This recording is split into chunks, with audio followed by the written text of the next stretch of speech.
killer is dead. Hello there, Seraphim17 once again. This is My Killer is Dead. Very hard difficulty video walkthrough. This is the boss of episode 10, and it's pretty tricky because you've got 3 phases and you have 0 checkpoints, which is something that this game does fantastically well, and that is it kind of screws you, and I'm not a fan. But one thing it does learn is it learns you to fight the bosses a little bit better, and it also, you know, it puts you on the spot to perform, so hopefully you'll get past it. Also, you have Mika tickets if you want to use them, and I recommend using them because I tried my damnedest to not use them, so that if anybody got in a situation on the guide where I use a Mika ticket or token and they need one and don't have one, it won't help them. But unfortunately there are certain checkpoints where I just thought, fuck you. That simple. So the strategy here is simple, but every so often you'll get caught. And that strategy is shoot at the tentacle eyes. When they glow purple, they're going to do an attack that goes directly for you. The only problem is they have a tendency to bounce and curve. And when you go to evade, if the evade is not what the game wants, you'll get hit. Even if it feels perfect to you, even if you think it's spot on, you'll get hit. Sometimes you'll evade it and then get hit. It's really strange, and the damage it does is completely sporadic and random. I've had times where it's done 2 bits of damage, I've had times where it's kind of stunned me and done no damage, and I've had times where it has killed me in 1 hit with a full life bar. So all I'm going to say here, guys, is if you die and you don't understand why, it's just this boss has a very strange tendency to do that. It reminds me of Worms, believe it or not. And anybody who played Worms and learnt quite a lot about Worms, I'm talking more about Worms 2. On Worms 2, this is where I found it out anyway, because I don't think Worms 1 had the mortar launcher, but I might be wrong. It's been a while since I played that game, but anyhow, get to the point. If you shot a rocket at a worm from above them, you just do the base rocket damage. You would never be able to get some kind of crit or get any kind of higher damage. If you did it with the mortar launcher, what the mortar did is it exploded and it released a cluster of explosions. And if you fired down on a worm and got those clusters to hit that worm, you could one-shot them. And it was really overpowered. And it took a lot of skill to do, but very overpowered.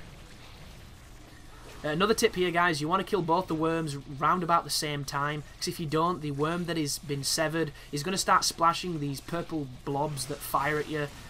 It's really cheap because you're focusing on something else and you're just getting hit all the time like a woodpecker sat on your shoulder just drilling your ear. It's not fun.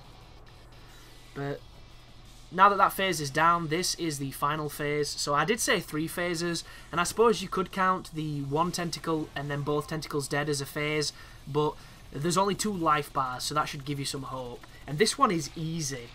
My strategy is to shoot him in the face, and then he starts doing the little shoot him up move, then I go close, and then I hit him.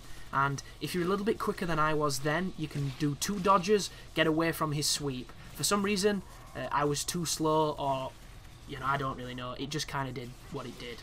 And just then, did you see that? Watch it.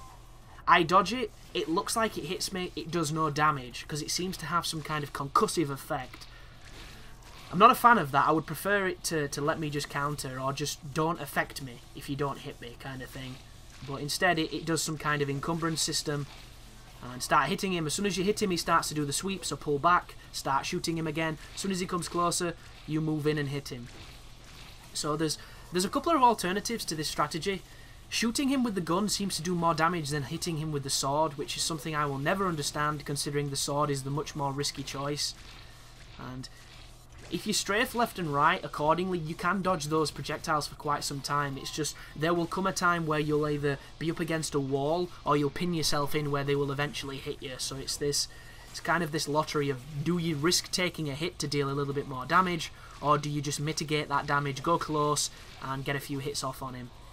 But as you can see, this is not really going too well as far as a clean boss fight. I was dodging to get away then, and he still hit me because the dodge didn't work as well as perhaps I could have made it work. There's the swing. There's the dodge working perfectly right then. There's the head crush. A couple of counter slashes. Just keep shooting him with the gun. Here come the projectiles, get behind him, a couple of hits, as soon as he moves, get out of there with a dash. Perfect example right there, if only it worked that way every time. But sometimes Mondo just dashes to the left, dashes to the right when you're holding back. Very strange. And again, get hit by the concussion, because I'm trying to get a perfect counter and it just doesn't seem to let you do it. Very, very strange. But we're weaning him down. When he's got to this stage, as long as you're comfortable with this form, you should never die. And if you do, hopefully you've got the tokens to revive yourself if you don't want to do it all again. It's all personal preference. It just saves a little bit of your sanity too, because this is not quick. And it might only look like a 6-minute video, but when you're playing it, it feels like it takes 6 hours.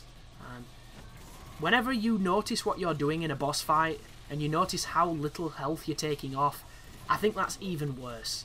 That's that moment where you realise that I wish the system was just a little bit different. I would rather die instantly from more attacks and do more damage to a boss than have a boss take so much of a beating that all it comes down to is just a boring war of attrition where my mistakes cost me and eventually I'll fail.